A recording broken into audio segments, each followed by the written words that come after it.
Yes, heartily welcome to the World Business Angels Investors Week 2024. Our topic is fostering innovation and building stronger ecosystems. And when you thoroughly think about it, it comes down to a individual level of the entrepreneur. So it's the entrepreneurs who actually shape innovation, which shape, again, the ecosystems and which shapes societies. You can take it as you want. It is the entrepreneurs who really shape the big shifts in our societies. If you think about 30 years ago, there is 3 of the top 10 companies based on sales have not existed 30 years or even 25 years ago, and they have changed the way we all humans on this planet work together, buy our stuff from somewhere, etc., etc. So what is it that is really driving innovation? And I remember once one of probably the best innovators who has lived on this planet was Thomas Edison, and he once is said to have said, every idea comes from space, every idea. So what does it mean? What does innovation really mean? And this is one of the topics we are addressing today. I have one top innovator with Victor Chiriac invited for this session. He's the co-founder of Global Cooling Technology and recently has awarded a NSF funding, which NSF is the National Science Fund of the United States of America, which is one of the biggest venture capital fund, if you would label it venture capital.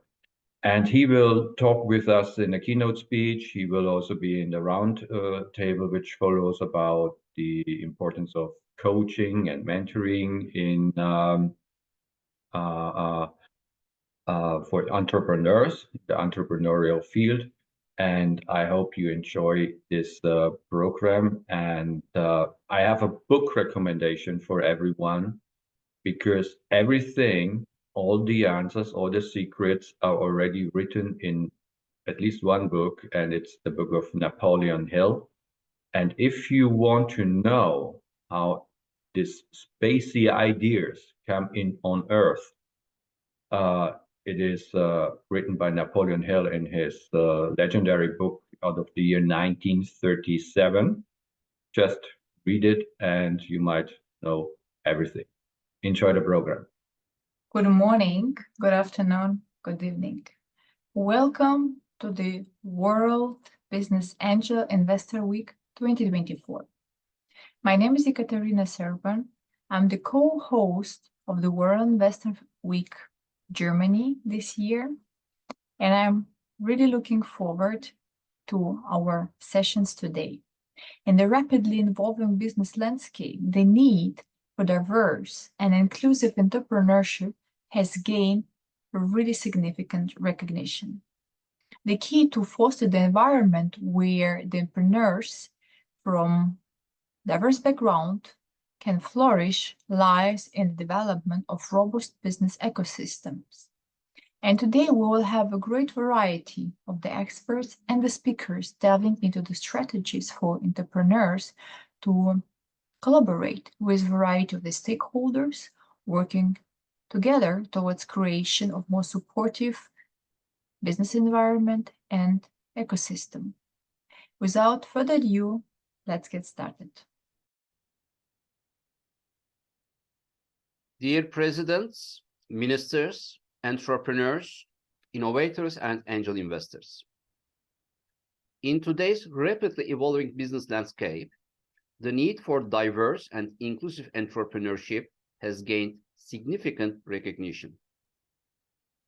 The key to fostering an environment where entrepreneurs from diverse backgrounds can flourish lies in the development of robust business ecosystems.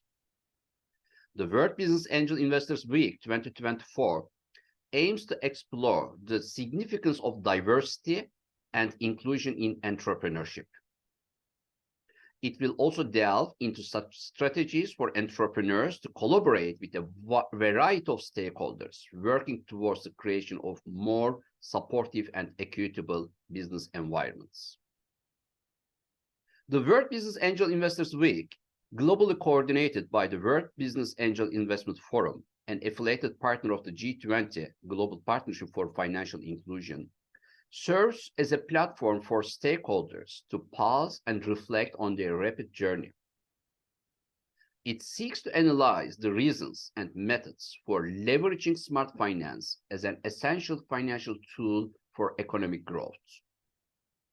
Additionally, the week emphasizes how entrepreneurial ecosystems can generate more jobs, wealth, and social justice through collaboration with key players in early-stage equity markets. This week-long initiative provides an open forum for connecting, learning, sharing, showcasing innovations, and exchanging knowledge to advance entrepreneurship, innovation, and angel investment ecosystems. The WBAF asserts that building stronger business ecosystems with a focus on diversity and inclusion is a shared responsibility. Entrepreneurs, investors, governments, and corporations all play pivotal roles in creating an environment where everyone has an opportunity to succeed.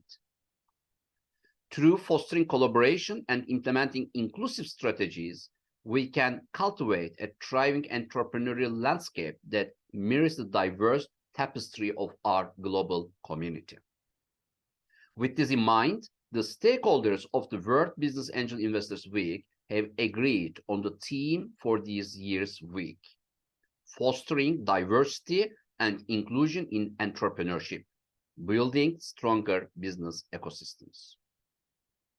Throughout this special week, all stakeholders and participants will take a moment to reflect on their rapid progress, assessing the necessity of business transformation and its role in fostering entrepreneurship and innovation crucial for thriving in the 21st century economy.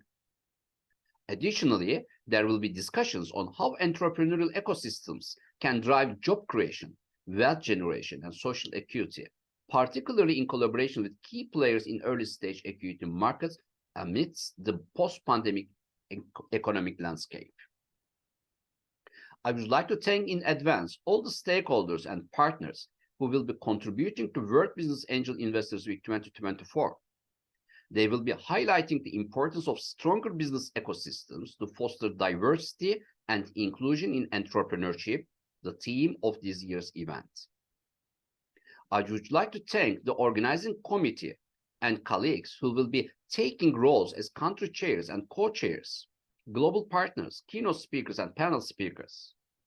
Their combined efforts will create value for the world's startup economies, not only during this week, but in the future as well. They will focus on harnessing the collective knowledge of the world's most influential women leaders, policymakers, entrepreneurs, and artists with a view to addressing critical issues of early-stage equity markets in the new normal. The Week 2024 will also be a great platform from which to campaign for solutions to critical issues and other worldwide concerns at the United Nations, the European Union, and in G20 countries. The ultimate goal of all of the week's keynotes, discussions, presentations, and workshops is to agree on a common roadmap for entrepreneurs, startups, and SMEs that will enable them to emerge from this pandemic period even stronger than they were before. I'm pleased to announce the advancement of the week at the World Congress of Angel Investors, WBAF 2024, the premier gathering of equity and capital markets worldwide. Scheduled for November 19th and 20th, the World Congress will take place at the Four Seasons Hotel, Bahrain Bay. We extend a warm invitation to all global stakeholders to join us in Bahrain for the World Congress of Angel Investors. It is important to note that WBAF 2024 Bahrain will be held under the patronage of His Royal Highness, the Crown Prince and Prime Minister of Bahrain, Prince Salman bin Hamad Al Khalifa. We express our sincere gratitude to His Royal Highness for his unwavering commitment to fostering global economic empowerment through entrepreneurship, innovation, and angel investments. In conclusion, I am confident that each participant in World Business Angel Investors Week until next Sunday will benefit from the collaborative ideas, know-how exchange, training programs and workshops, and global networking opportunities that are offered. I believe that by working together across borders with a common vision and smart dynamics in mind, we are well placed to bring about positive change in the global economy. Thank you. Distinguished guests, it is an honor to address you today on a topic that lies at the heart of our future, building tomorrow, fostering entrepreneurship in the age of digital ecosystems and transformational opportunities. We are at a pivotal moment in history where technology and innovation are reshaping every aspect of our lives. The European Union, with its rich history of cultural diversity and economic collaboration, stands at the forefront of this transformation. Our collective future depends on how we harness these opportunities to foster entrepreneurship and create resilient digital ecosystems. The digital ecosystem is not just a concept. It is a reality that is rapidly becoming the backbone of our economy. This interconnected network of digital services, platforms, and technologies facilitates seamless interaction between businesses, consumers, and governments. This network will expand across the European Union within the next couple of years and continue to evolve, fostering a smoother environment for citizens and ecosystem for businesses internationally. It creates a fertile ground for innovation, enabling startups to scale rapidly and established companies to reinvent themselves. In Europe, we see this ecosystem taking shape through initiatives like the Digital Single Market. By removing barriers to online transactions and ensuring the free flow of data, the EU is creating an environment where businesses can thrive. However, the concept of a European single market in general and in all regards is one we have to nurture even more for it really to show its benefits in all member states. And to fully realize this potential, we must address several key areas, such as infrastructure. Investing in robust digital infrastructure is crucial.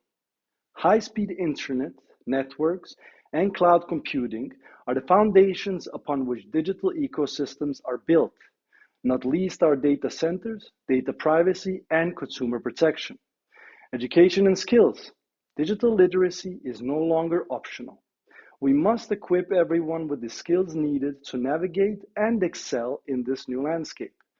Lifelong learning and continuous professional development are necessary. Regulation and trust, of course. A balanced regulatory framework that promotes innovation while protecting consumer rights is vital. Trust is the currency of the digital age, and it must be earned through transparency and accountability. However, overregulation is a real obstacle, and we must find a healthy balance that does not inhibit innovation and European startups and SMEs to find their ground and thrive. The age of digital ecosystems is also an age of transformational opportunities.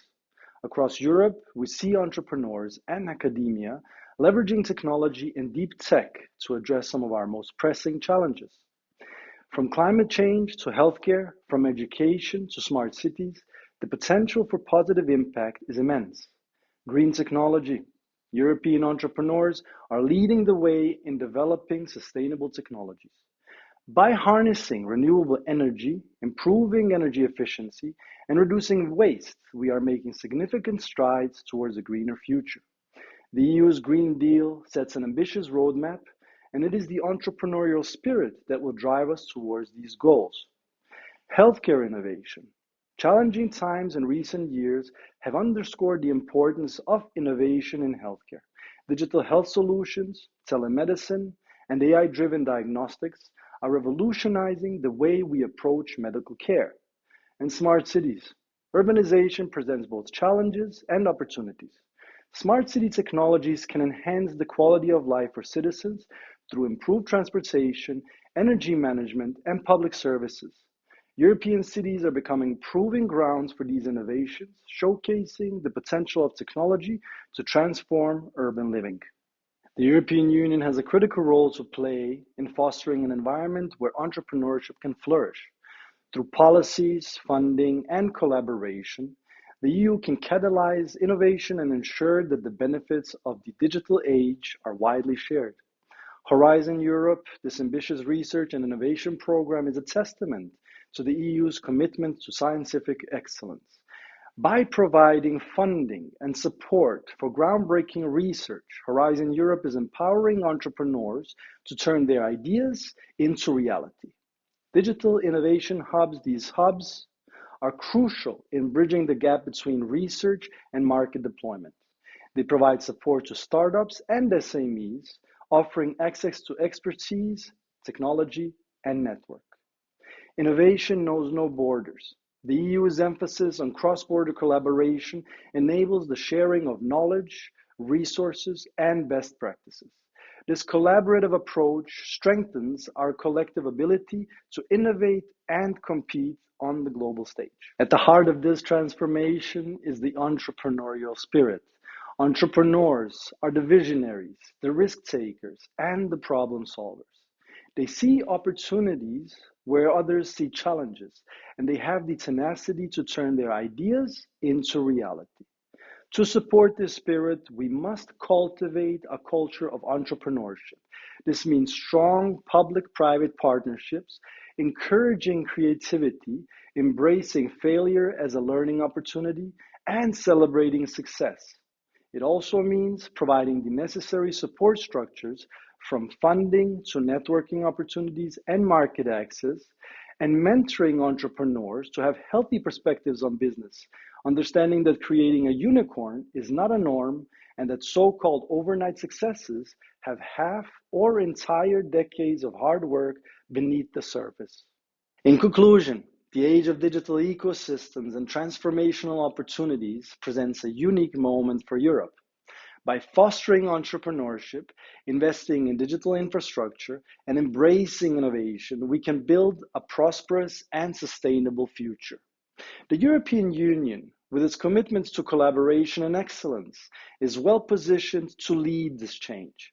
But it is the entrepreneurs, the individuals with vision and determination, who will ultimately drive this transformation.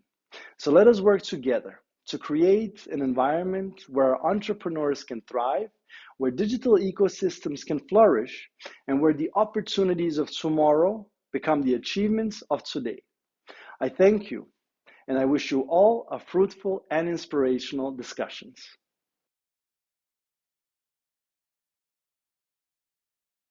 Dear thought leaders, investors, and innovators from across the globe. It is a great honor to be here today to discuss a topic that is not only close to my heart, but also crucial for the future of our global economy. I'm Logunova-Parker, founder and CEO of Evenness. As an entrepreneur, innovation consultant, and advocate for inclusive and sustainable technologies, I've seen firsthand how diversity not only enriches workplace culture, but also fuels groundbreaking innovations that drive economic prosperity. Today, I want to share with you how broader diversity, not just gender diversity, can propel us towards unprecedented economic growth and why it's essential to invest in this area. When we talk about diversity, it is important to recognize that it extends beyond binary gender. True diversity encompasses various dimensions, including ethnicity, race, age, gender identity, social-economic background, physical ability, sexual orientation, and cognitive diversity, which refers to people who have different ways of thinking. Each of these aspects bring unique perspectives, ideas, and solutions to the table. It is the mix that matters, and here's why. Research continuously shows that diverse teams outperform homogeneous ones. According to a study by McKinsey, the top-performing companies for racial and ethnic diversity are 35% more likely to have financial returns above their respective national industry medians. Moreover, teams with diverse members tend to be more innovative, drawing from a wide range of experiences and viewpoints to solve problems creatively. A recent empirical analysis conducted by BCG and the Technical University of Munich showed that diversity and innovation move together, and the relationship is statistically significant, meaning that there is a high probability of its repeating in a large population of companies. Successful companies recognize the value of diversity in their management ranks and across their organizations as a whole. The study shows that the companies with the greater gender diversity generated 34% of their revenues from innovative products and services in the recent 3-year period. This compares with innovation revenues of 25% for companies with least gender diversity, where only 1 in 20 managers were female. The evidence also suggests that having a high percentage of female managers is positively correlated with disruptive innovation, where a new product, service, or model fully replaces a version that existed before, such as what Netflix has done to DVD rental stores and what Amazon is doing to retail. Another study, Adding Women to the C-Suite Changes How Companies Think, featured by the Harvard Business Review, presented that when top management teams added female executives, they gradually shifted from a knowledge-buying strategy focused on mergers and acquisitions towards a knowledge-building strategy with the focus on internal research and development. They improved the top management team's risk tolerance, openness to change, and the adoption of value creation strategies focused on continuous business success, as well as stakeholder satisfaction. Interestingly, the overall percentage of women in the company workforce does not have a direct impact on innovation. Broader diversity does. Only when women occupy a significant share of management positions does the innovation premium becomes evident. Innovation revenues start to kick in when more than 20% of top executives are women. If you are an investor in startups, here's your golden ticket. Find a startup in the emerging tech domain that has a strong vision and correlation between business profitability potential and positive impact, and is primarily led by women of various ethnicities, with a truly diverse team taking ownership across all functions.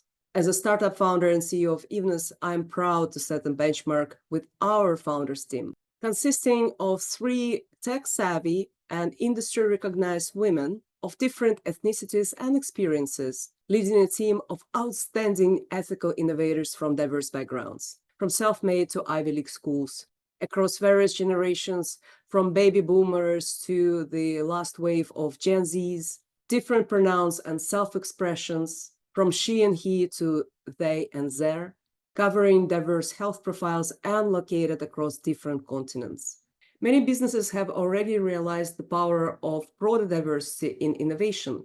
For example, a German software company, SAP, has put cross-generational intelligence on their diversity and inclusion agenda, recognizing that the company now has the members of 5 generations working together. Each generation has different expectations for leadership, work, flexibility, and compensation. SAP is trying to accommodate these needs to ensure that intergenerational collaboration works and benefits the company.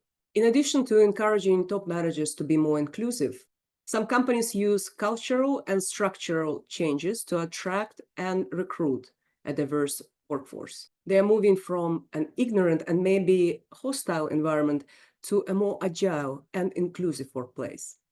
That's a keynote on its own, but feel free to reach out to me if you are interested in building an efficient global blueprint for your organization to foster a culture of continuous innovation and inclusivity. A crucial tactical question for many companies is the amount of influence that individual condition exerts on innovation.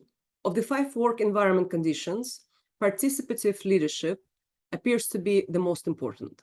68% of companies said that it is a prerequisite to diversity-led innovation. The next most common prerequisite is openness to cognitive diversity, cited by 62% of companies. This condition suggests that companies need to look beyond formal and bureaucratic initiatives and implement softer tactics. The third most important factor is strategic priority. Diversity shouldn't be an afterthought. It must be supported by management, visible and measured across every organizational touchpoint. On average, companies that create favorable work conditions have margins for earning before interest and taxes of 17% and revenue growth of 3.9%. Those that don't have 13% margins and 3.4% revenue growth. Finally, let's talk about the importance of environmental social governance compliance, known as ESG, and digital accessibility. For startups and large enterprises alike, adhering to ESG criteria is no longer optional. It is a business imperative. ESG compliance ensures that companies operate responsibly and sustainably, which is increasingly important for customers, investors, and employees.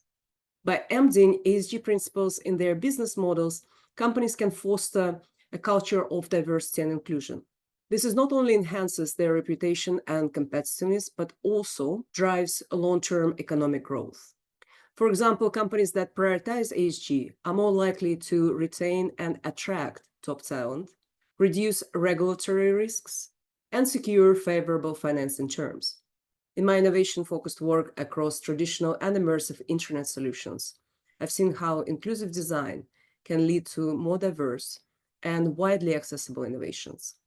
When we prioritize accessibility, we create technologies that benefit everyone, not just a select few. For instance, our Evenness usability test showed that designing products that are user-friendly for people of diverse health profiles, such as ADHD or arthritis, often results in products that are easier for all users to navigate. With the European Accessibility Act, as strict as GDPR, taking effect in 2025, next year, digital accessibility will be on top of every business agenda. Whether you're a local business or coming from abroad and plan to operate in Europe, you have to comply. To prevent regulatory issues and court cases, it is time to start investing in more diverse, inclusive, and sustainable approach that benefits every stakeholder of your business. To summarize my keynote, investing in diversity is not just about fairness. It is about tapping into the full spectrum of human potential to drive innovation and economic growth. As we move further into the future, the challenges that we face will require more diverse teams to come up with multifaceted solutions. By embracing diversity in all its forms and embedding it in the core of our business strategies, we can create a more prosperous, equitable, and sustainable future for all. Thank you for your time and attention. I hope I have inspired you to take action towards a better future through diversity and innovation.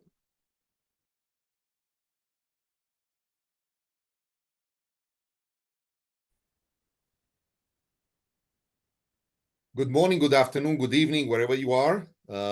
I'm Victor Chiriac. I'm the CEO and co-founder of Global Cooling Technology Group. We are based in Phoenix, Arizona, United States of America. I spent most of my career in big corporate, over 20 years with large corporations such as Motorola in Phoenix and Qualcomm in San Diego, California. I was in leading technology roles for previous companies, and several years ago decided to take this step towards entrepreneurship and started the Global Cooling Technology Group, mainly because of an inspiration and a technology that I believe in and wanted to make it happen, as well as for the fact that I wanted to unlock the creativity and the innovative side that I believe comes out when you're exposed to risks and opportunities being by yourself. The company is co-founded with Professor John Tomey, and together we were embarking on this journey to bring a new cooling technology to the industry, to the market.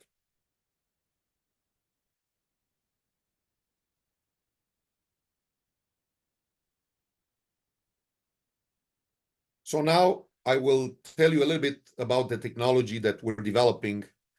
This is a technology that cools the world of electronics. I told you already about myself and a little bit the story of the company. The purpose here is to build this eco-friendly, cost-efficient cooling technology, enhancing the electronics performance. One of the problems that the industry experiences is related to the fact that The electronic devices experience slow performance, waste energy, have reduced battery life, device lifetime, and diminish user experience. So basically, what we're doing, we're transforming industries, improving lives with this G-Pulse technology. We make all these industries connected and smarter. As you see here, we're looking at smart cities, artificial intelligence, medical devices, networks, mobile devices, and automotive. All these require dedicated, better cooling. What are the advantages of this G-Pulse technology that we're developing? First of all, it works in any orientation. There's no pumping required. It provides significant battery life savings, improved performance, environment impact due to power savings also being a green solution. The operation of this technology leads to significant reduction in product size. It makes it very thin, especially for the mobile and the portable electronics. Good news is we have patents issued in Korea, US, Canada, Japan, and this happened within the last 2 months, 2 of the 4 that were issued, so we're very excited. And there are other pending patents we work on.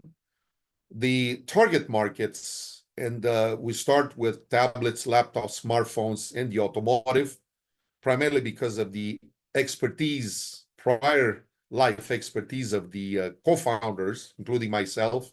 I mentioned Motorola and Qualcomm, so you understand I come from the mobile, the portable space, and I understand the pain points of the industry requiring thin and very effective cooling solutions. So versus today's cooling options, I'm glad to report that we have better performance. We're cost efficient. The design is thin, light, reliable. We are reaching energy savings and battery life increase, which is critical for mobile and portable applications. And very important, it works in all orientations. So that is pretty exciting as far as the technology itself.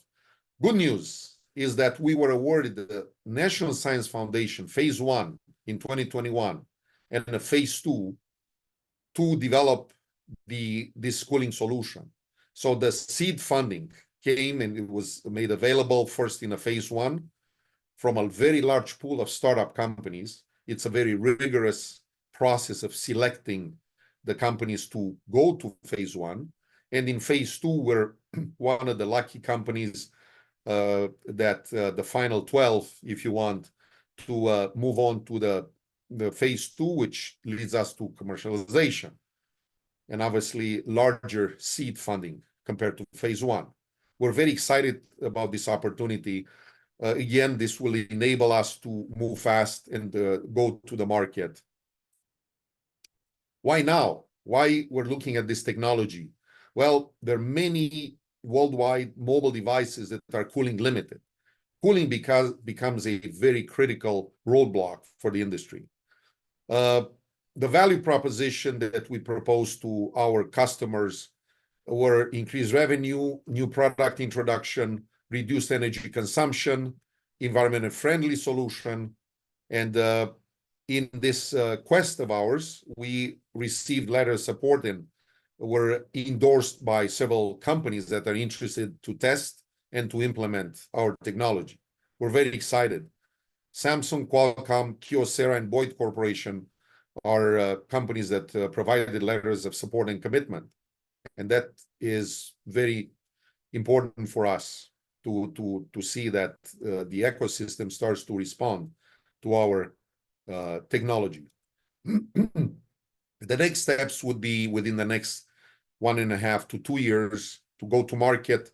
Obviously, we reduce the technology to take it to optimal design beta test, to manufacture commercial devices and integrating customer products. And this is something that we're working on as we speak. It's very exciting and we're looking forward to it. And at the end, I would say that we're bringing expertise from various spaces. We have a highly experienced team of executives and executive advisors coming from large corporations. as shown here. And that pretty much concludes my presentation and my keynote. I would like to thank the organizers and the WBAF for this opportunity to share the thoughts. Also, I would like to say that this is the presentation includes some of the successes. Of course, in this journey, we are experiencing challenges as well. There are stories ups and downs. The trial and errors, all the things that are part of the entrepreneurial journey.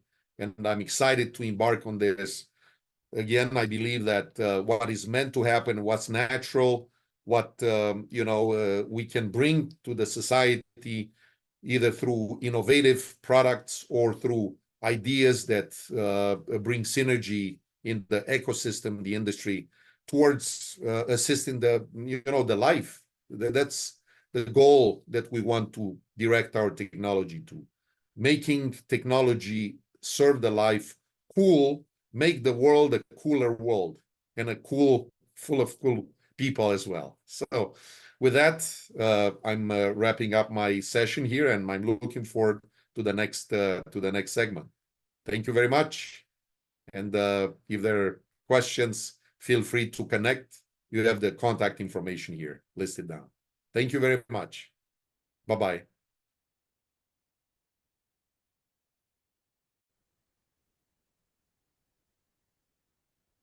Good morning, good afternoon, good evening. Welcome to our session today, World Business Angel Investor Week 2024. I'm very happy to host the roundtable today with absolutely fantastic guests, expert, and speaker, where we're gonna talk about how can we shape the future and really to create and actually what are those strategies for inclusive leadership and entrepreneurship. And I would like to start the first with you. As the founder and the CEO of Evenness, how do you think, actually, since you have the experience, maybe you can just tell a bit more about your experience, how actually the entrepreneurs can work with various stakeholders to create very supportive ecosystem for startups and the young entrepreneurs? Hi, hello everyone. Ekaterina, thank you for having me here. It's an absolute honor. And the topic is quite important. It comes down to the responsibility of entrepreneurs, the innovators themselves, to lead the agenda of diversity, equity, inclusion, not only across their workplaces, but also in the whole ecosystem. So and I am an entrepreneur myself. I started Evenness in the Netherlands back in 2020, scaled to the United States, and we're growing globally. I've seen a lot of examples where disengaged entrepreneurship, say neglectful practices, or unawareness of what's going on around you causes companies to fail. And I'm not addressing profitability, fail on their missions. Because as an innovator, as an entrepreneur, you need to be responsible for the actions you're taking. How do you showcase that not only your technology, but your whole approach, your mission, is based on the key principles of diversity, equity, inclusion, digital accessibility, digital data transparency, and accountability across all parties? And I think the key answer to this is when the leader of the pack, entrepreneur, who is the founder, should set the agenda, the boundaries, and define the practices, how they need to move forward to really instill in their stakeholders across the markets, across the areas of influence, those principles that really support the three keywords: diversity, equity, and inclusion. And now technology is various. Nowadays, we have a lot of different tools to use, but all of them need to be built responsibly, where we do not leave anyone behind. Digital accessibility matters. And the mix that come around it with blockchain for data transparency, Internet of Things for interconnectedness and collaboration via virtual reality platforms and everything else helps us as entrepreneurs to drive the agenda forward. I hope I answered the question. Yeah, this is great. You touched several times upon the topic of digitalization, which I think we witness almost everywhere nowadays. And Dario, I would like to ask you, as a regional head and the lead at the Danish Ministry of Foreign Affairs, how actually all the digital transformation can really promote and support entrepreneurs across different industry? You know, I do wish to say that digital transformations are there to support us in getting some of the angles that we may not be capable of ourselves pinpointing. Things such as getting enough information to be able to make the right decisions. I still think that the human aspect of businesses and human aspect of looking into these three key words is very important and key into making the right what should I call it? Yeah, decisions forward. But what I'm trying to say here, I may have confused a little bit from the beginning, is that we can use digital transformations and digital tools, and even if we go into the topics of AI and all these other digital things, to supplement us in getting all the information so we can make better decisions. I don't think it should be replacement for any of our processes. Having, as with everything, even before digital existed, having all of the information gives us a better possibility to make the right decisions. And I think the digital aspect should serve as such. Especially, we will probably talk more about the various different things and all the stakeholders involved in helping the entrepreneur on their feet and helping companies get on their feet. But here it's important, much like with investors and entrepreneurs, that they come from a background of severe knowledge and expertise that they've acquired through having gone through all of those things and the experience that they've collected. Yeah, that's really, really true. Sebastian, I would like to ask you, as the member of board of directors and I have to read it, the Nigeria German, the Chamber of Commerce, and the German desk officer for the German Development Company.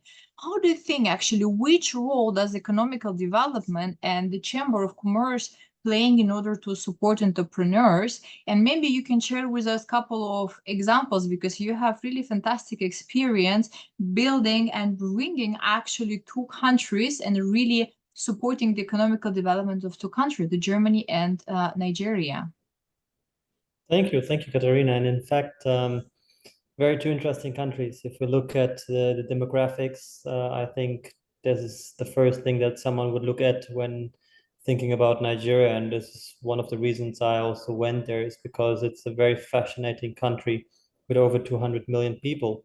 And if you look at the demographics, most of them are actually between or not older than 29 years, which speaks to what opportunities lie within that country. And this is, I think, one of the things that Germany also looked at and saying, okay, this is going to be the continent of the future. We have to make sure that we are part of that opportunity. These young entrepreneurs, mostly in Nigeria, have a background coming from the US or London. They studied abroad, but all of them are coming back with an idea, saying the opportunity to do a fintech or to open my business in Nigeria is huge.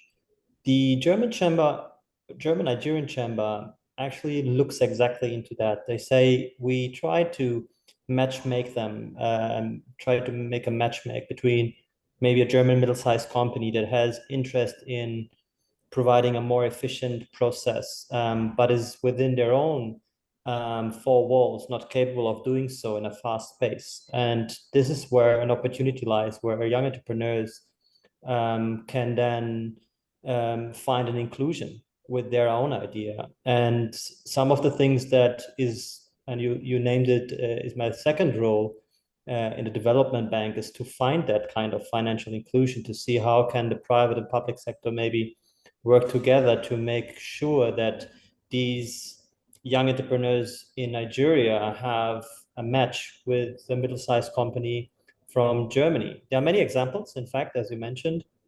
I think we can go from DAX companies that are registered in the DAX throughout German Mittelstand that are all interested in already operating. So in Nigeria, we have over 100 German companies locally operating. And if you look at the numbers of unicorns established in Africa, Nigeria is also on the leading path. So I believe this is where the German chamber plays a very important role. Together with the banks, together with some initiatives, the network that the chamber has, I believe that there's a huge opportunity for the next years. That's really very interesting, and I would love to dive a bit into some examples a bit later. And Caroline, I would like to ask you, as head of diversity, inclusion, and equity, and you have a great access actually to the labor market. So, and would be interesting just to see and how nowadays the market is changing. Which changes do you see across the globe, because you operate globally? And I think also the Dario and Eve and Sebastian really touch upon the things. So how is the market changing? Where are we leading to? Yes.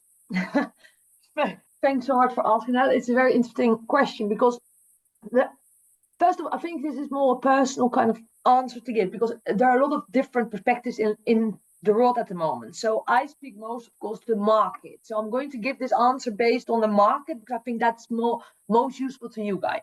So what's happening in the market at the moment is we're all speaking about diversity, we're all speaking about inclusion. The companies, the larger companies, the world is speaking about we need to change. But the problem is it starts at the top.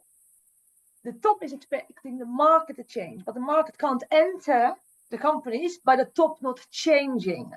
And why I'm so passionate about it is because I have I'm working in the enterprise world, but I'm not wearing that hat. I'm very much not that kind of person. I was brought up by an entrepreneur. My dad is an entrepreneur. I was brought up just by my dad, so I've never had that woman male aspect in my bringing up, and I think that's really helped me, because I don't see that aspect. I see my own goal, and by seeing that and ignoring the whole political game that's out there that I wasn't really aware of, that's really helped me. So where the market is going, I truly believe we need to advocate more for this. We need to speak up more. We need to showcase that we see the truth. We see what's happening in the world, and we can't blame it. We can't blame the bigger companies. That's a culture. It's grown.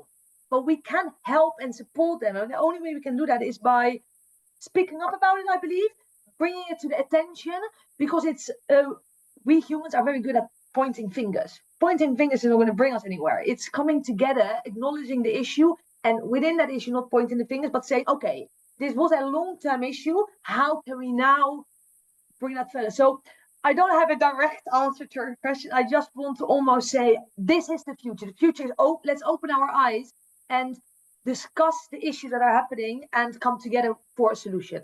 I hope that's making sense. Yeah, thank you. By the way, have you noticed we have a very good mix today in terms of gender, diversity, inclusion, the countries. So I think that we that have was the goal, Ekaterina. That was the conscious goal. Exactly. Dario, I would like to ask you on that matter, because you are seeing a lot of things from top in terms of, because you have a holistic view, let's say like from the government perspective, right? And there is always the mix between the public and the business sector, and there is always expectation somewhere who's sitting on the government, if you allow me, to say we need to do something about it. We need to force digitalization. We need to support the entrepreneurs. We need to support the future leaders. So how do you see this relationship? And I think Sebastian touched shortly also about that. How do you see this relationship between the public and the business sector? And also, what about the policymaker? How all the things come together as an ecosystem? Well, Very interesting points you make. I think that the governments have been very good at picking up pace in this, especially in the recent years and this decade upcoming as a whole, because they realized that a lot of decisions need to be made. The private sector is very fast, as we can imagine and understand.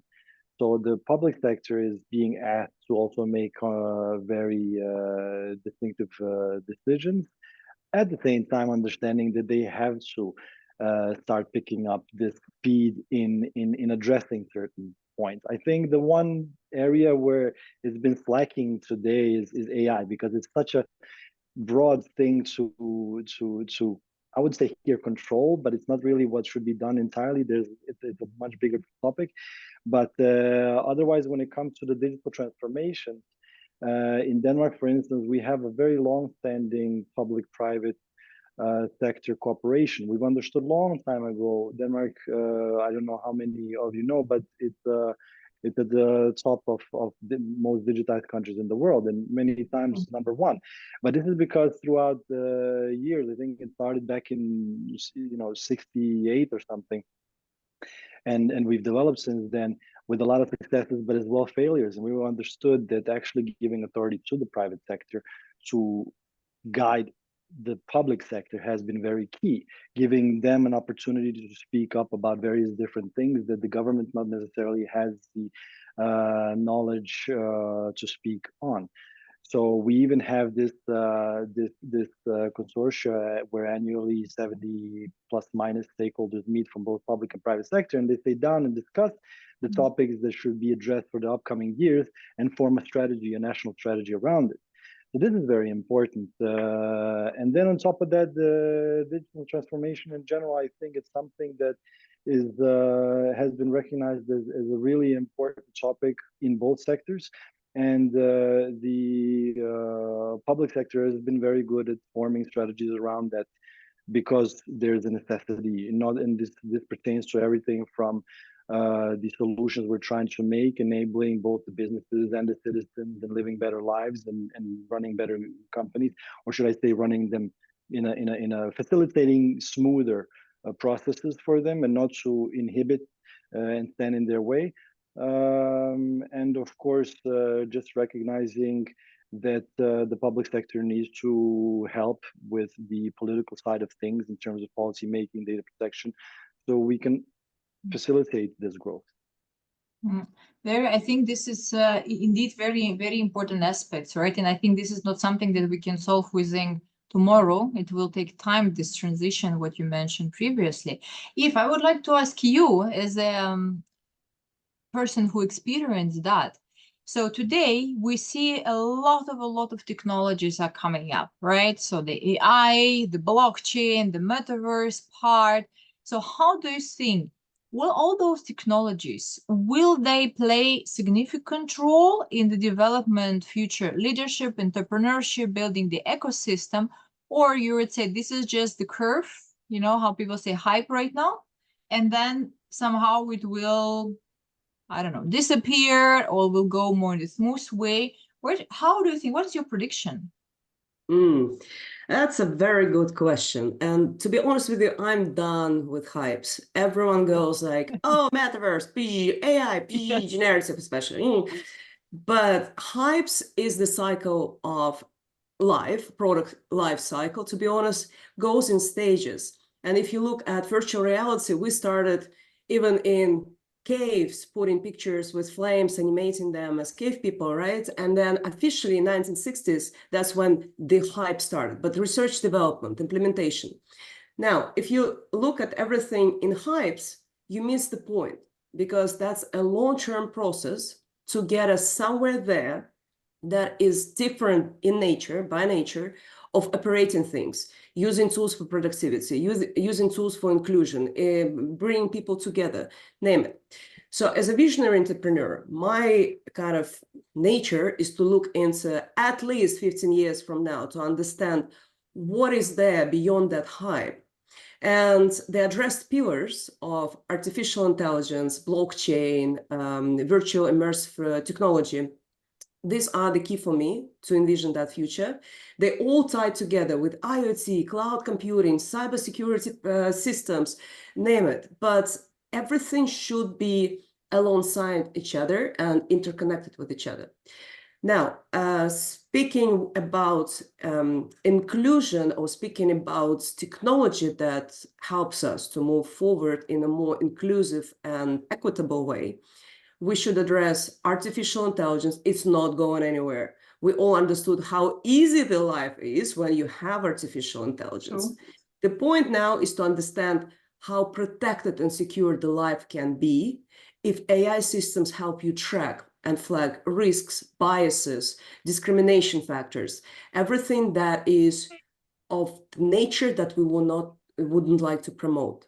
Then you have blockchain, financial inclusion, data transparency, a transparency of digital assets and various forms of payments and financing, helps to include underrepresented groups where they are not discriminated anymore on the basis of their ethnicity, background, capabilities, abilities. So blockchain is a very powerful tool to use in order to bring people together and provide them with financial freedoms. And then we have virtual, augmented, mixed realities. It's immersive technologies that we can use to bring people together.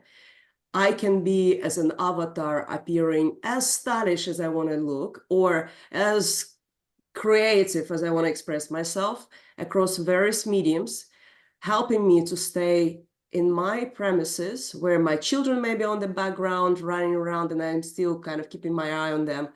But I do have a chance to experience the global networking, and with investors, maybe to go in investor tours, showcasing my technology without the investment into infrastructure, because digitally I can replicate that screen 10 times and show all my pitch decks and everything else. So I tell you that we are not going backwards. We are maybe in some social practices at this moment going backwards, but technology-wise, we're going forward. And once these two align, that would be a wonderful world to live in. So let's hope we get there, and let's hope we take an action, everyone being responsible for their doings to get us there into that wonderful future. I just want to say, I hope it still will be in our time and we still can witness that to live in this world.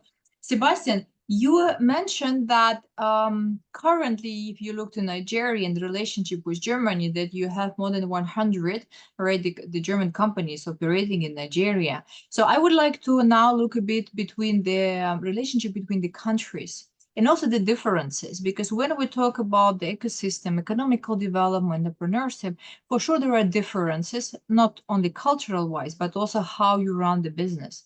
Out of your experience, if you now look to Germany and Nigeria and also this blended mix, I think it's there for the reason, which differences and similarities you can see in the economical development and also how the business is actually developing in both countries?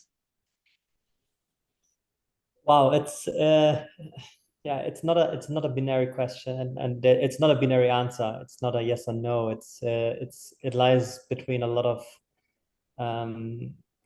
challenges and a lot of opportunities again. But most things are and continue to be very bureaucratic in both worlds, either in Germany or in Nigeria. I think this is something that even within the transmission to digitalization, we are still very bureaucratic, and there are still a lot of things that we have to consider before opening or registering a company in Nigeria or registering a company in Germany. There are a lot of things that you have to look at first. And I think this is exactly what is the most important thing is every entrepreneur, every business, every company, they have a research and they have conversations, they ask people around, they ask people on ground.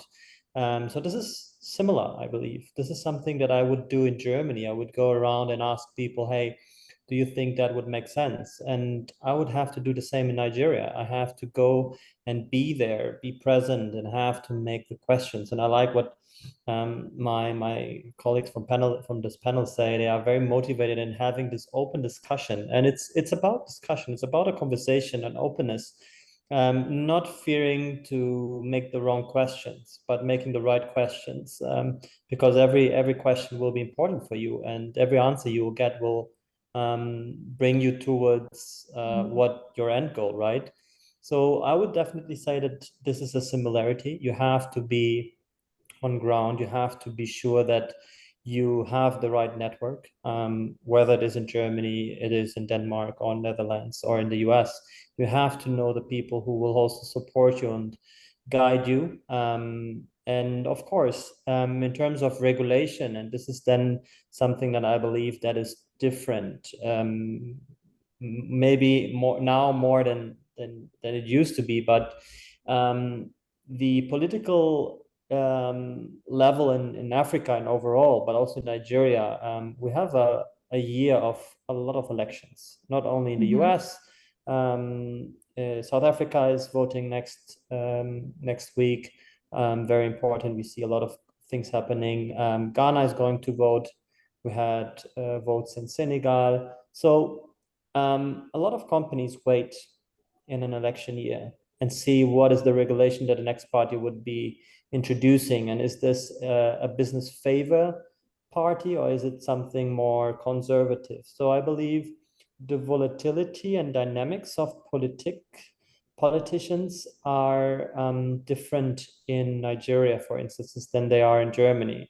Yes, in fact, we see that in Germany there are a lot of things happening at the moment. I don't have to mention, especially when it comes to the energy transmission, and but there are some, I would say, there are some big question marks after every election. What's going to happen and when it's going to happen, and is my business still valid? Are tariffs going up? Am I still allowed to run my business as a foreign company, for example? So I believe that is a huge difference between, let me say in general, the African continent and the Western world, where we have that security and making sure, okay, there are some rules and they're not just going to be vanished from one day to the other. A lot of questions that come up is, of course, the financial system. If I want to run a business in Africa, I also want to make sure that I'm not exposed to, let's say, a foreign currency risk, right? So I'm earning my revenues in Naira. Am I also able to bring my dividend back to Europe? If yes, what are the things I have to consider? So I believe the African Union is working on that, and we will still hopefully be alive when the African Free Trade Agreement is fully in place. Same what we've done in Europe. And this is going to make a game changer as well. But these kind of things impact as well. So I think there are also things that we can learn and maybe jump steps from what Europe or the Western world or other countries have done. And that maybe as an African, we skip.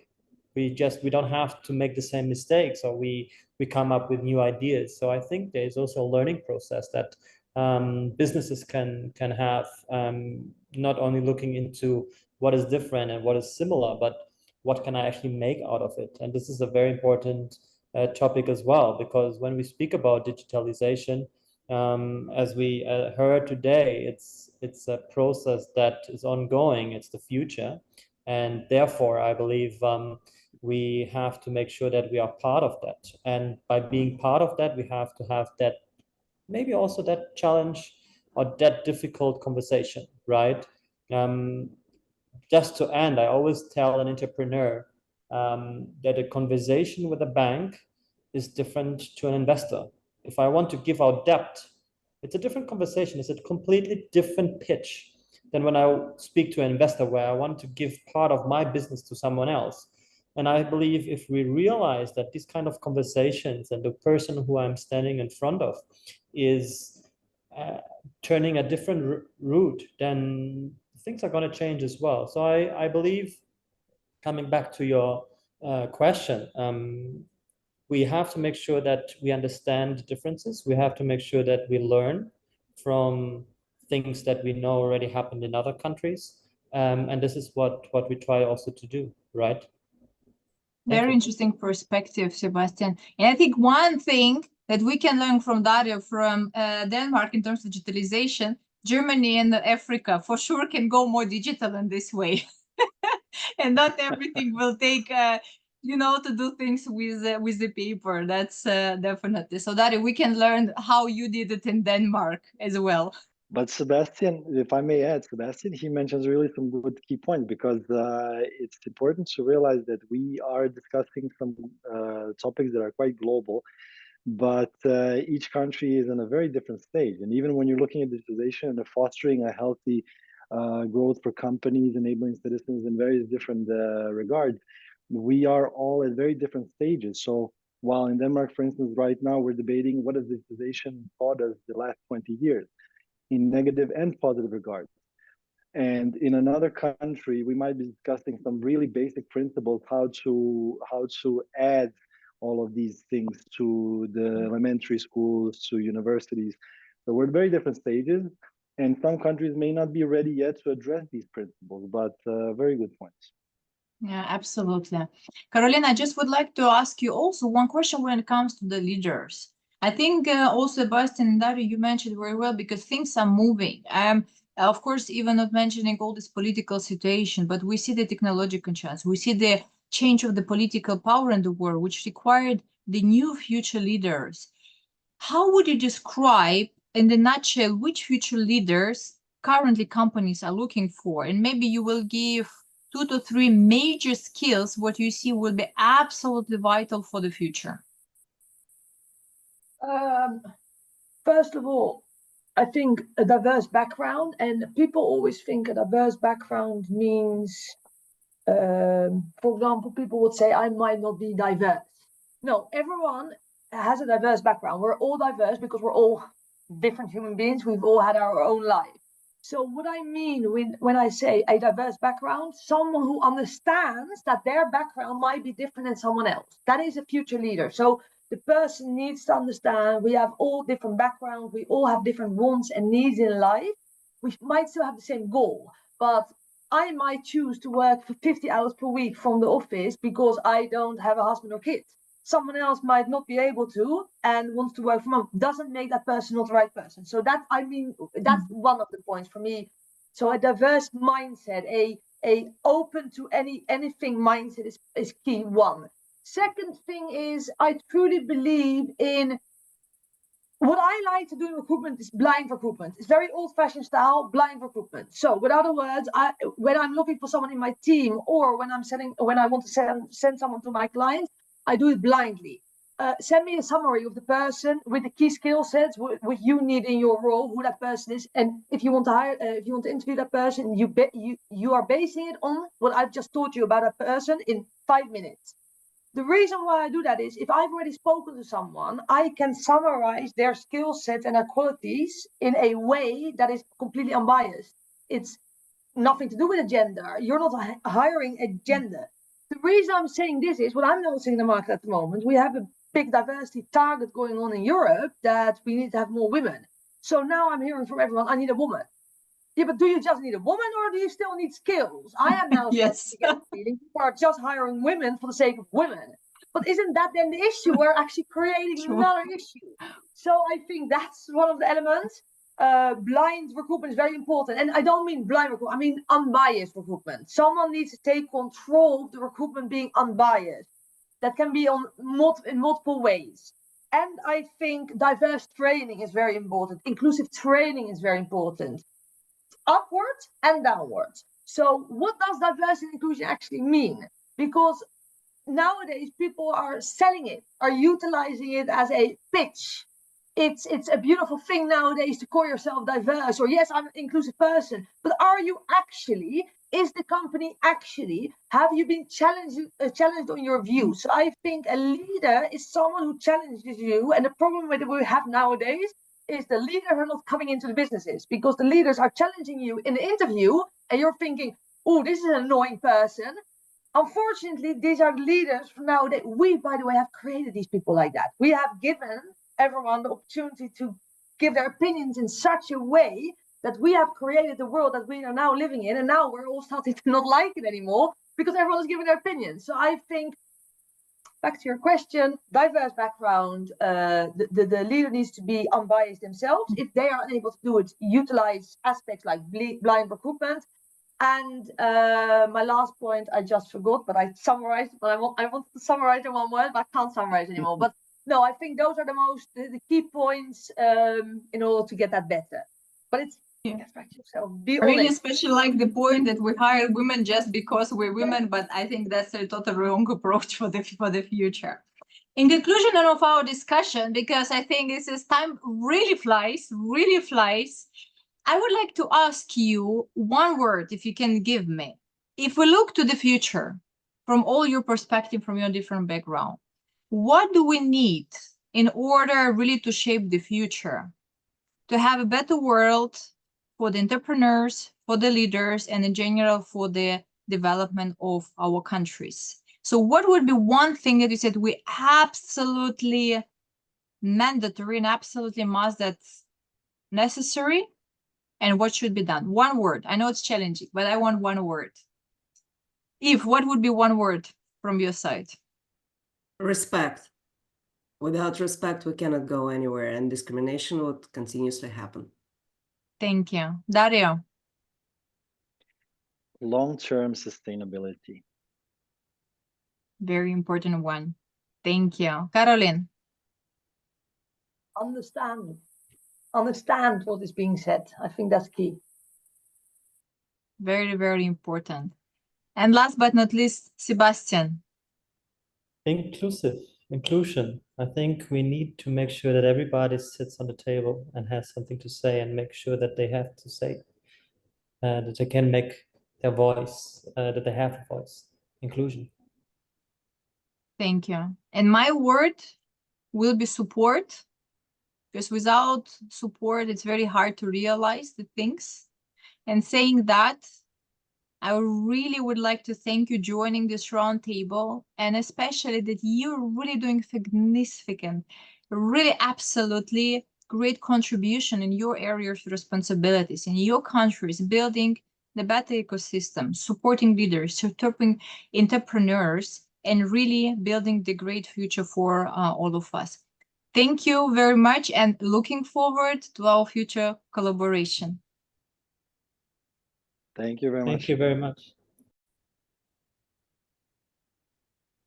Yeah, heartily welcome to the roundtable with the topic why entrepreneurs need coaching. We have today Bobby Stevens with us, Victor Chiriac, and Ingo Juraske.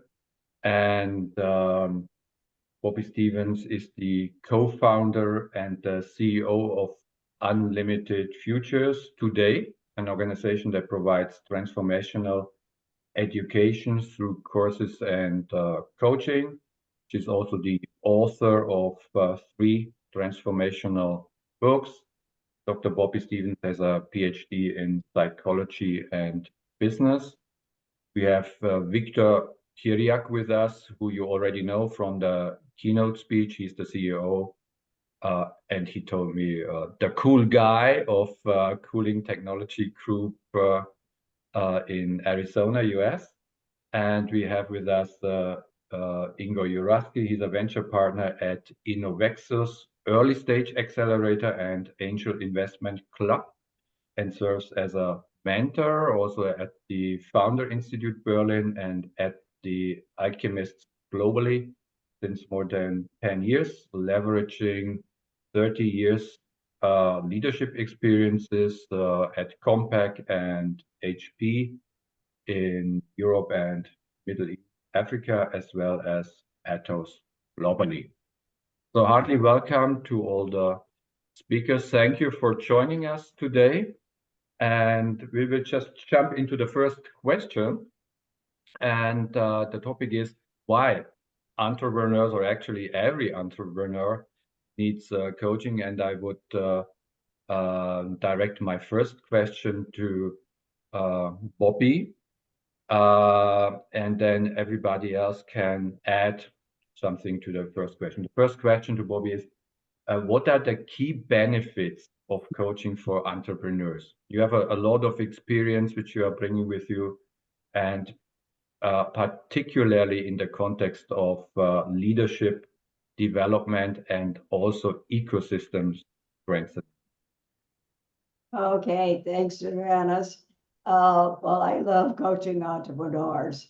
I can help them see their lives and the organization from a different perspective. Most entrepreneurs have an idea. They know what they want to accomplish, and they know that they need a vision and they need a structure for the organization. But most of the time, they spend most of their time creating the structure. And what we do and what I do in coaching is help the entrepreneur start with him or herself, because we will never accomplish any more than our abilities will allow us to accomplish. So we start with the self. And we want to discover and develop the abilities of the entrepreneur is the starting point.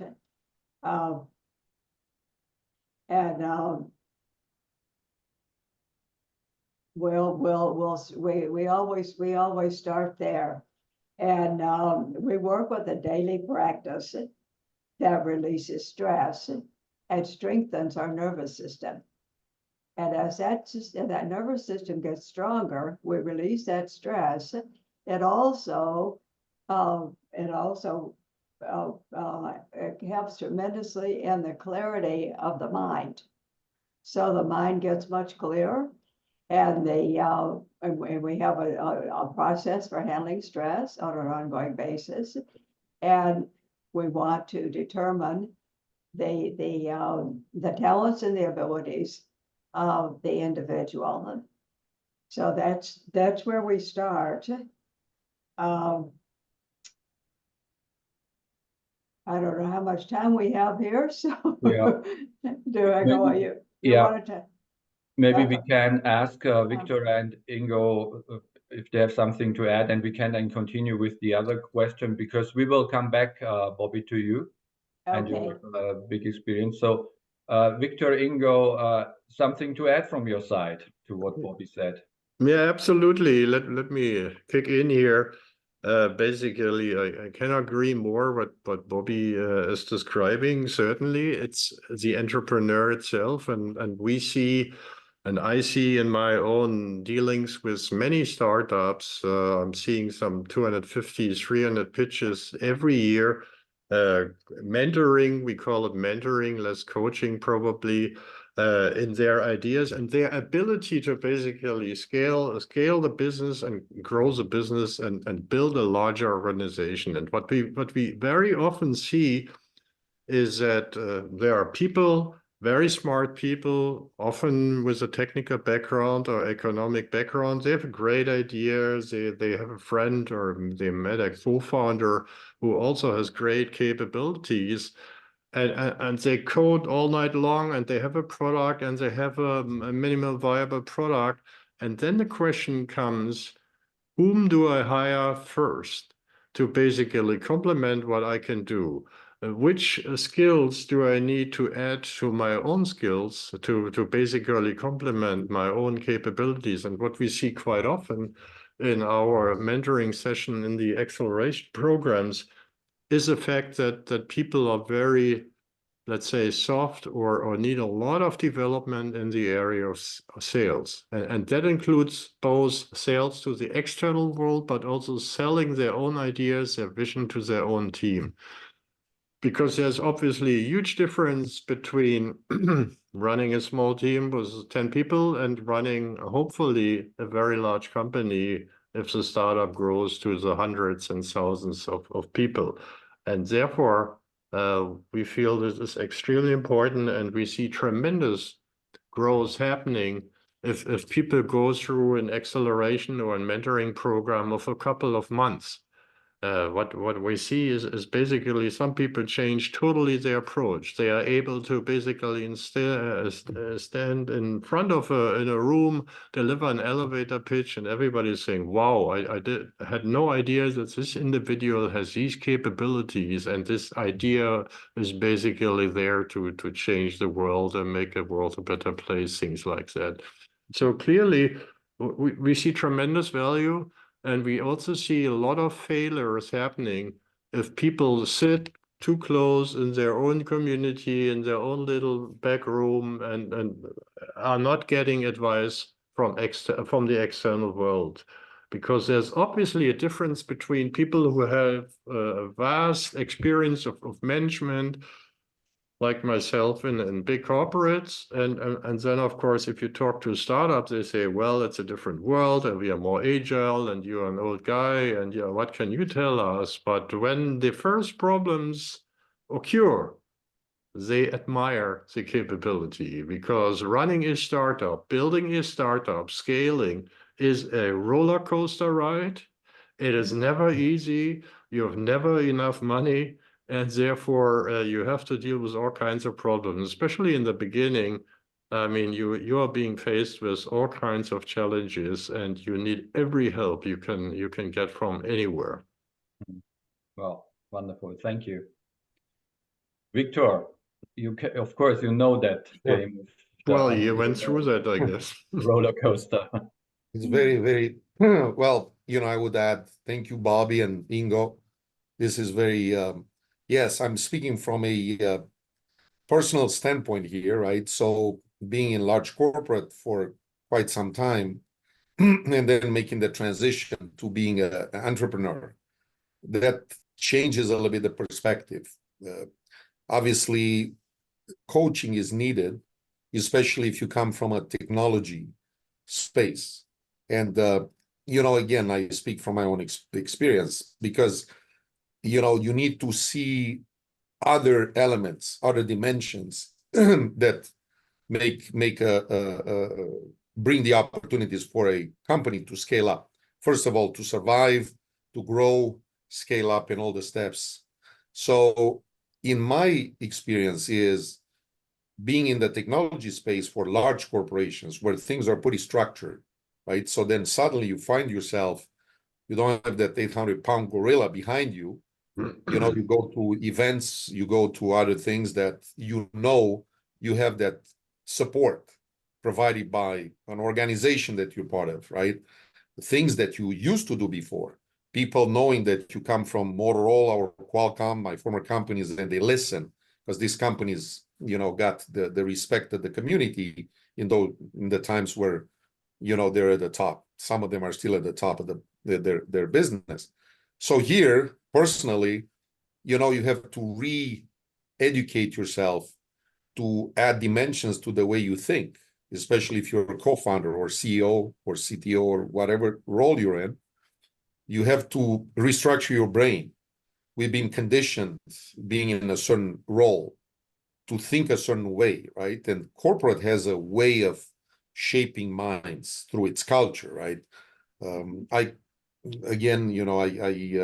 the privilege to work with quite a few industries and companies in my role of coordinating some international committees of electronic schooling and so forth, where we see how each company thinks and their culture and so forth. But in my case now, being a startup, things change. So you have to define the new structure, right? You have to define the structure, as Ingo also alluded to. Who do you hire? What is the priority other than your product that you're in love with, right? And Bobby started by saying, yes, I mean it's a different ballgame altogether. You need to understand what you need before you kind of jump ahead and say, oh, I need what I need to do. As Bobby very well said, people know what they want, but that's not enough, right? You need to understand how to get where you want to get, not only what you want. Yeah, wow. Just to add my... Yeah, thank you. Let me continue with a question, especially for Victor as the entrepreneur. First of all, congratulations on receiving the fund from NSF. Congratulations! It's a wonderful milestone on the financial journey, I think. And how has coaching played a role in your journey as an entrepreneur so far, especially in navigating the challenges and seizing opportunities?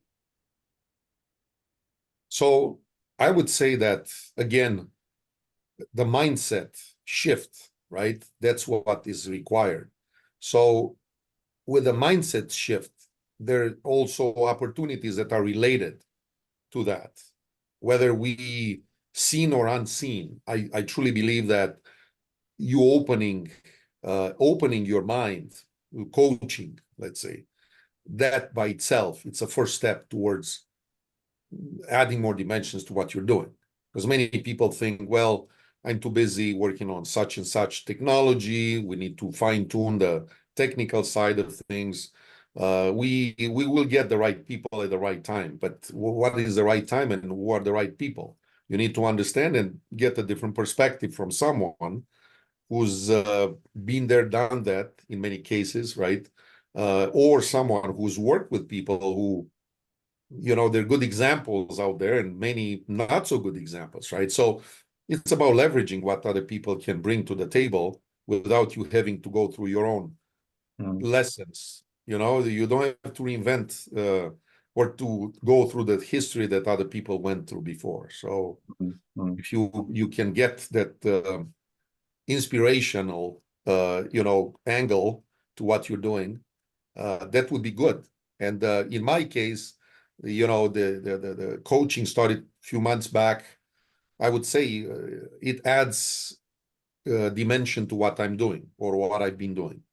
Mindset shift, and also looking at things slightly differently, not from a technology innovation standpoint, but from other things that were discussed in the coaching session. So that's quite valuable.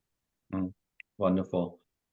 Bobby, can you add something to that perspective, the benefit of coaching for an entrepreneur, for seizing the opportunities? Yes, that's absolutely right. And now the one thing that I think we have to be really careful of is we live in a very stressful world.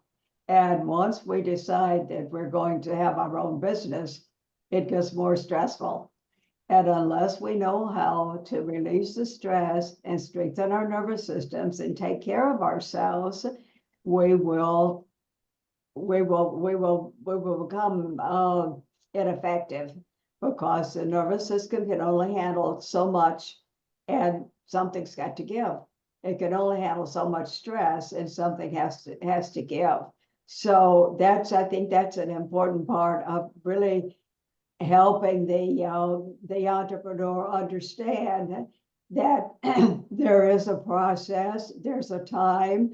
And of course, what we do also is we work with helping them develop intuitive abilities so they can intuitively know timing and those kinds of things. And I mean, we're all intuitive, but most of us are not really aware of it, and what's just a regular thought and what's intuitive inspiration. And so those are things that we work with entrepreneurs on.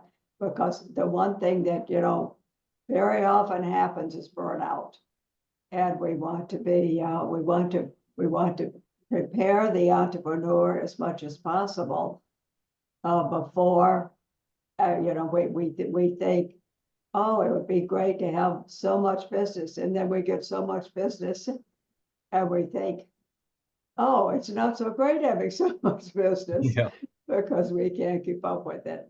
So I mean, it's exciting what you're doing, Victor, and it's really, really great that everything's working so well. Thank you. And very often it's exactly this, no? When business is working good, that more time demand comes, that more interested parties demand the time of the entrepreneur. Very understandable. And sometimes you have to be prepared for success on the time level also. Absolutely. Yeah, Ingo, do you want to add something to that? Yeah, I think I like both points from Victor, of course, and all his experience, and Bobby's comment on the, let's say, the mental strengths, because I think this is a key parameter in success. You know, what about your own resilience to actually deal with all these challenges? And clearly, a startup is special because you've never have enough money. Times is short. You are ahead of the next product launch. The customers are crying. Your product is not working. The people who work for you, they don't earn enough money because you don't have enough money. So there's a tremendous pressure. And I can only echo what Bobby was saying. The mental stress has been tremendously exacerbated actually during the COVID period, of course, you know, when things went wrong, and now also with raising interest rates and other problems, and the whole breakdown of the rejudgment of company values, which happened in the last 8 to 9 months, has really put a lot of stress on the entrepreneur. And also the question of survival, you know, will my company survive? Will my baby I've been working for and with for the last couple of years, can I actually get enough funding for the next round? Can I convince enough customers to buy my product? And you have to absolutely work on your mental strengths, and that goes obviously back to your inner self and the capabilities to, I wouldn't say work-life balance, because there's probably more work in startup world than life, or life is also your work. But clearly, as a leader, you need to be able to give guidance, obviously, to your team, to your customers, to your service partners, and that becomes much easier if you have your own North Star, so to speak. You know what is your inner system, in which direction is that pointing, and that is crucial. I think from my own experience, again, I worked for more than 30 years in large companies, and that has helped myself also to basically deal with the most complex challenges of the ups and downs in corporate, and of course now also in the startup environment. Very important point. Very crucial to have your own coordinating system. Be aware of your own values in life, what is important in your life, because otherwise. Yeah, because you will be faced with situations where nobody tells you what to do, and so you need to make up your own mind. You have people who, by whatever, bad hires, who want to cheat you. Customers are not paying. Things go south. You know, you're working maybe with a strange set of countries where they have different business habits. Without any further explanation, everybody knows. So you basically have to have your own system and say, okay, I'm doing this, but not that. You know, this is important for me. I can wake up in the morning, look into the bathroom mirror and feel okay and be strong for the rest of the day. Or I might not be able to do so because I made some very, very, very funny things with my team, with my customers, with the world in general. Absolutely correct. So Ingo, as someone deeply involved in the startup acceleration, how do you see coaching or mentoring, as you call it, contribute to the success, particularly of early stage ventures within the business ecosystems? I think it's especially important in the early phases because, you know, in the beginning, you decide on the right next steps for your company. And clearly what we see typically early founders, and we very much look into business to business companies only, so business to consumer might be different. and we prefer companies which have recurring revenue and deliver software as a service solutions, things like that. We very often see people who are basically obsessed with their idea and technology. And we also see people who are not always open for external opinions and advice.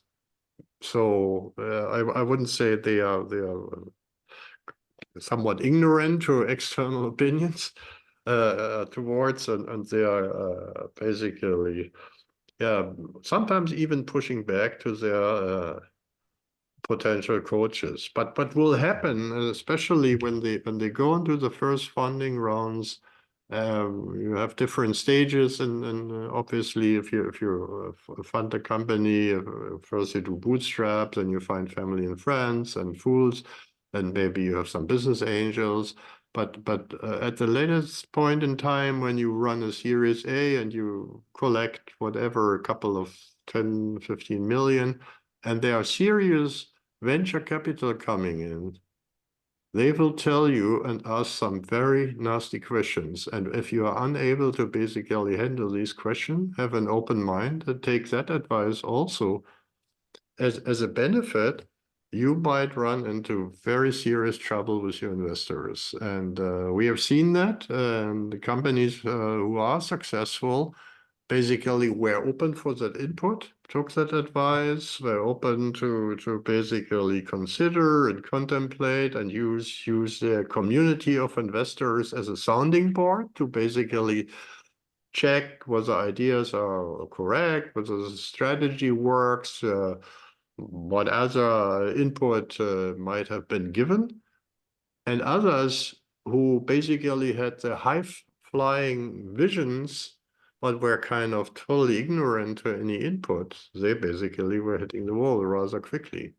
And therefore, I think it is two ways. It is getting coaching on the business side, but also getting coaching on the personality of the entrepreneur, because typically, especially in early phase, the founder is the best sales guy of that company. So he needs to be able to deal with any type of challenges in front of the customer. And if you have happy customer, life is easy, but it just happens so that not every customer is happy because of pricing, because of, he has a lot of influence from the competition, or your product simply is not working because it isn't ready. And then customers can be extremely ugly. And I would say the art of being a strong entrepreneur or leader is to handle any type of these situations and turn a difficult customer situation actually into a positive side by being open, by being understanding, and questioning what one is doing and taking the input from the other side, be it a coach, a mentor, be it the venture capitalist, or be it the customer. All that internal, external input is valuable to basically fine-tune your approach. Thank you. So Bobby and Ingo, and of course also Victor, if you can, because we all love examples and stories. Can you share some anecdotes or examples of how coaching or mentoring helped specific entrepreneurs in their journey or the growth of a startup? I could say basically that if we're an entrepreneur, if we're a startup, we're making it up. So we get to create it. We get to create, I mean, we have training and those things. We have our past things, but they are our past experiences. And those past experiences have created some beliefs in our mind. And our beliefs create our experiences. And so if we're not strong enough to say, I'm in charge here, and this is what we're doing, and if we believe that it's going to be a struggle, it's going to be a struggle. So one of the things that a coach can do for the entrepreneur is to help them believe in themselves.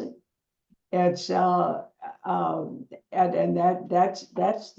the thing. We have to come from this wholeness of understanding ourselves and believing that we're that we don't have to do it the way everybody else has done it. We can do something different. It's new. It's not. It doesn't have to be the same old thing. One of the new entrepreneurs that I worked with said, I had limited beliefs about myself and my abilities.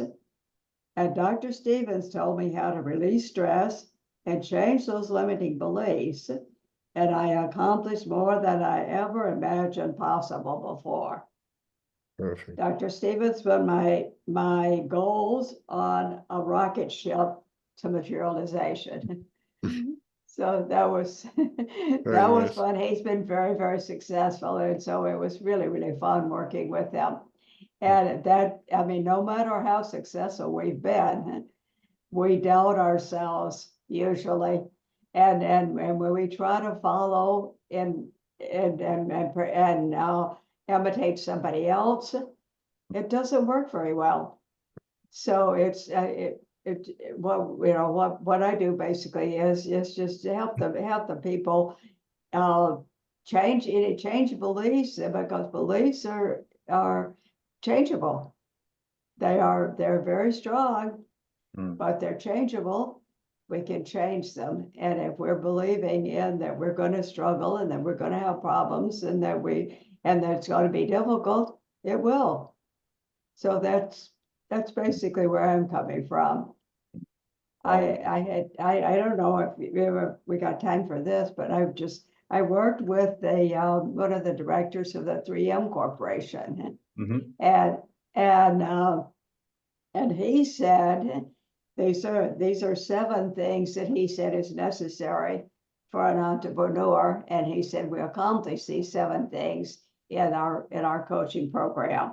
But the 7 things that he said was good judgment and decisiveness, creativity and intuitive insights, clear vision for the enterprise, ethics and responsible choices, motivation of self and others, effective interpersonal relationships, and creation of team spirit and high morale. Great. Thank you, Bobby. Perfect. You're welcome. That's so wonderful. And it relates perfectly. An example came into my mind. I had last week an entrepreneur when we were talking about the vision, a very big vision on a global scale. And when I was asking what now stops you, the first and only answer was, oh, myself only. So, and what does it mean? Myself stops me. It's in first line, the beliefs I have about myself, right? So, and the motivation, which is lacking, or inspiration, which is lacking, which was one of the 7 points. So, Ingo, can you share some anecdotes or examples? Well, not really an anecdote, I must admit, and probably that the coaching sessions Bobby has with her clients are longer than our acceleration program, just a couple of months, and probably your mechanism is more about feedback than us. I mean, we just see that the company is growing in terms of what they do, be it in teams, be it in more customers, and obviously generating more revenue. But I like to latch on the point Bobby was mentioning, and that is maybe that anecdotal example. What we see very often in young teams is that they have great team spirit, they work together, and everybody is brilliant in their own area. But there are times where you have to make a decision, and quite often, and that's your decisiveness you were mentioning. Quite often, I have to tell my mentees, Well, you as the managing director, you need to make a decision now. You've heard all the points, but at the end of the day, this is not a debating club. You basically take all the inputs and you might discuss and you might weight the different arguments, but at the end of the day, you need to make a decision. And for whatever reason, for some people, it's very hard. And that is back to what we mentioned before. If you have a vision where you want to get to, when you define that this is a mountain I'd like to climb, then you need to find a way to climb that mountain. And maybe you go left way or right way, you need ropes, you don't, you need help, you don't, but you want to climb that mountain. And therefore, a managing director and or CEO, and often you have co-CEOs, we have to tell these people and now make a decision because you have all the arguments. Yeah. And that's hard for some people, for whatever reason. That's hard, because they might be wrong. But Yes, that's a leader. And I will add to what Bobby and Ingo said. Again, stepping away from big corporate, sometimes you step away very late, sometimes you never step away, and sometimes you step away very early. So there's a time constant, what I call, for each individual. So sometimes, let's say the time constant of natural things happening naturally is very hard to happen, right? So you need to kind of work on that. So again, the wanting to have a business and having a thought about it, it was in my head for 20 years. But of course, I wanted to add more understanding how the industry works. What are the pain points? Who are the key players, right? Because at some point when you're on your own, you have to start connecting the dots.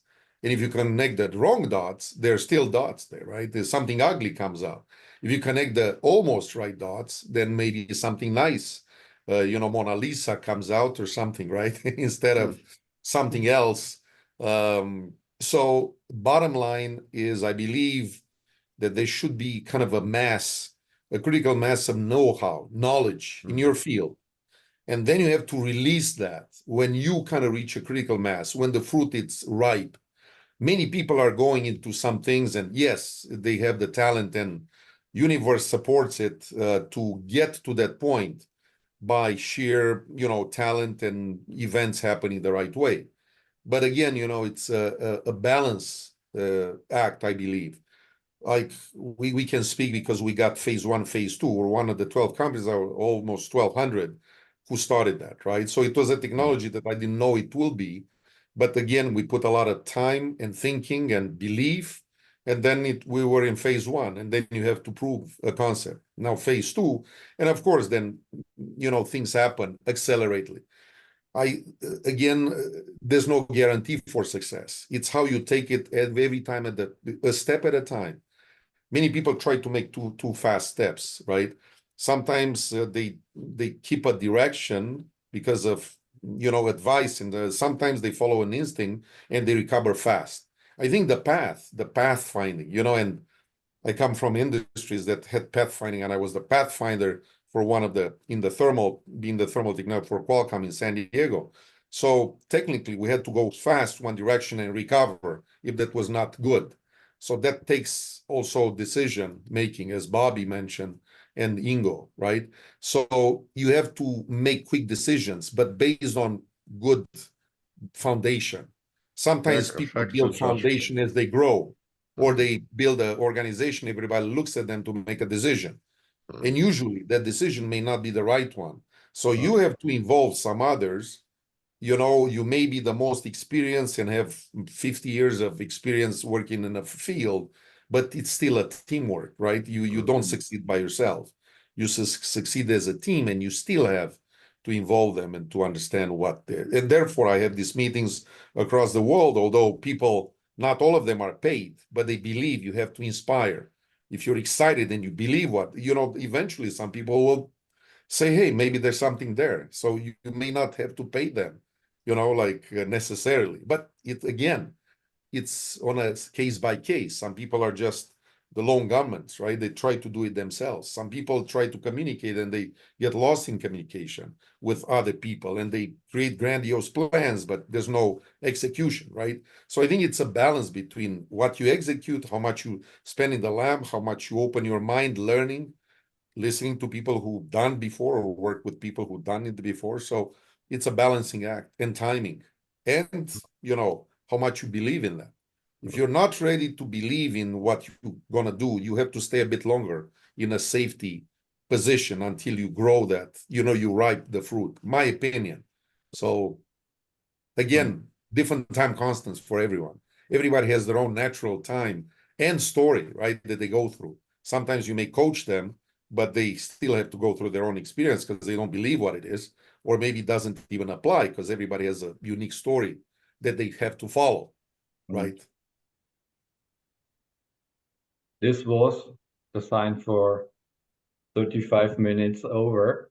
So that's what we have the time given 35 minutes for that panel discussion. I think it was a very lively discussion. Thank you so much.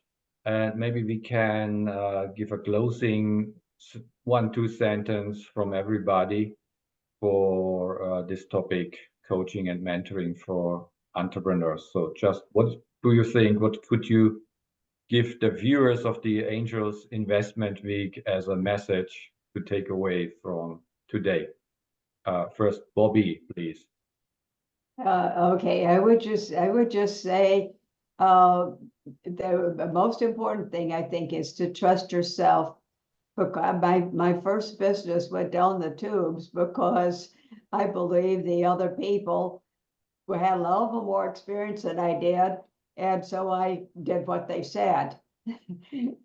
So I think one of the real important things for a coach is to help a person, help your entrepreneur believe in themselves and believe in what it is that they want to accomplish, because they're the only one that really knows, because they have the vision and they are the only one that really knows. So you can get a lot of input and it can be really valuable, but bottom line is you have to know yourself. You have to make the decision. Thank you, Bobby. Ingo? Well, I would add on that and say, believe in yourself and have your vision, but also build your network. Build your network and look for role models. Look for people who have done it before, who are working maybe in a total different field, but who are achieving a lot. And of course, everybody quotes Steve Jobs and people like that. And of course, Steve was a genius in many ways, and others maybe not. But still, it is important to take the time and reflect whether I'm personally making progress towards my own vision with my company, and then try to speak to as many people as possible to get input from network, because that network you will need today with your current growth, and later when your company is growing, you go to the next stage, you might need people who basically help you with warm introductions to either fundraising entities or customers. So be open-minded to other people and opinion and approaches, and try to comprehend it and build it into your own model so that you keep improving yourself every time. Thank you, Ingo. Last but not least, Victor. Thank you, first of all, for the opportunity. Thank you, Bobby, really inspiring, and Ingo. Thank you, Johannes, for inviting me to this distinguished panel. I would like to say that write your own story, but read the history or have someone tell you some history that you can implement in your own story. So it's good to understand more than what you think you know. Keep your excitement, keep the direction, write your own story.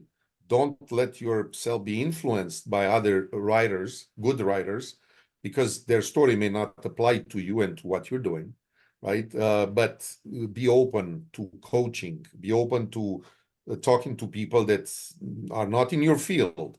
That's what is valuable, I believe. That kind of gives you a different angle, a different dimension, as I said in the beginning. And you need that. All the people who need to succeed, technology or beyond anything else, they need to see a different perspective. So learn something else and listen to an advice for someone who's not a technologist. That's what I'm doing. I talk to technologists being my, I have advisors, executive advisors from the previous companies I work with, and I really appreciate them doing that. But we need to talk to people who are outside of our group of, people that think alike or behave alike from conferences. We need to kind of get out the comfort zone. That's the third element. Write your story, get out your comfort zone, but learn from people who don't have your expertise. They come with a brilliance that you may not have. Wonderful. Thank you, Victor. Thank you, Bobby. Thank you for Ingo. Thank you, Ingo. I think we have addressed some things in that short time. It was a nice panel discussion, and hope to see you again soon. And thank you for today. I really appreciate it. See you. Thank you. Thank you very much. Thanks very much. For the pleasure to be here. Thank you. Thank you. Thank you, Johannes, and thank you, everyone. It was most enjoyable. Thank you. Thank you. And educational for all of us. Thank you. I learned a lot. Okay. Thank you very much. Thank you. Bye-bye. Bye-bye.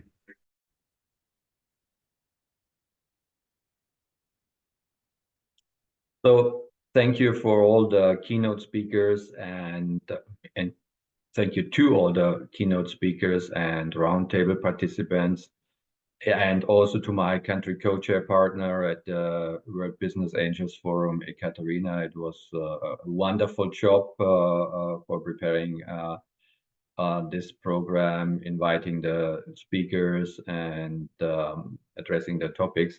So continuing to the last question, why every entrepreneur needs coaching, I would like to add something, because of course it's my profession somehow, that the most important thing is to create space for thinking, because nowadays in our societies, and maybe even for a long time ago, and maybe it's a big shift now in our world, that we are not used to think ourselves.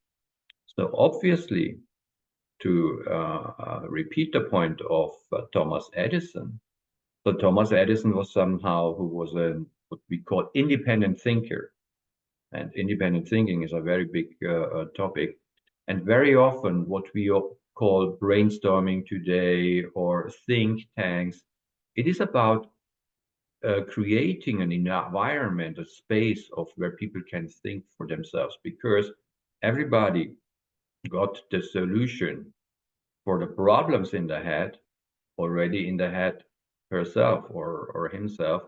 And it's the way how we create a space or an environment, how a person can create the solutions herself. And that is what I see as a very important part of a innovation structure. And big accelerators like Y Combinator or Founder Institute, where Inger is an associated partner of the Founder Institute in Berlin, they know that it's about the space, creating the space where thinking, original and fresh thinking can take place, not copying other things or just combining things, but not only putting things together, but really creating something from out of the new.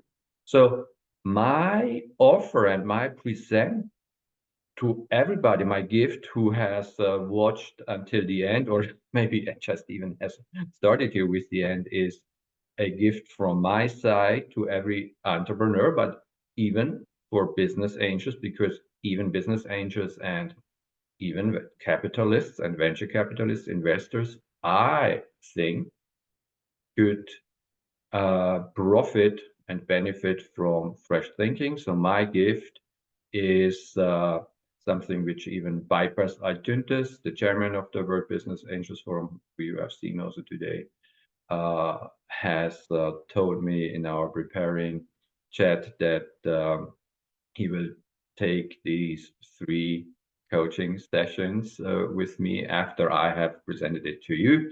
So my offer is 3 free coaching sessions with me, call it mentoring sessions or call it thinking time or thinking partnership. 3 90-minute sessions where I will give you space for fresh thinking, for finding yourself solution to your problems, to your challenges, and steps for the goals, for reaching your goals. So I'm not giving out this gift every day, and we will find some time in the calendar and just send it to me or to the WBAF. You can email it to me at jw@hmjohannesweiss.de, jw@hmjohannesweiss.de. Love to hear from you. And Ekaterina will say some more closing wrap-up words for today. And see you next time. I hope you enjoyed our time together. Bye-bye.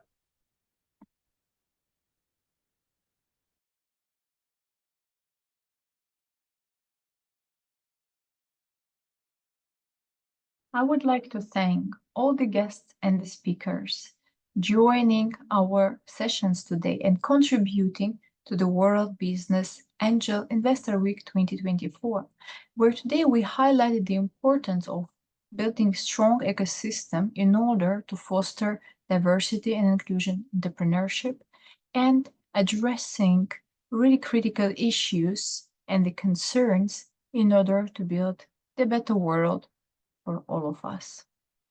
Thank you very much.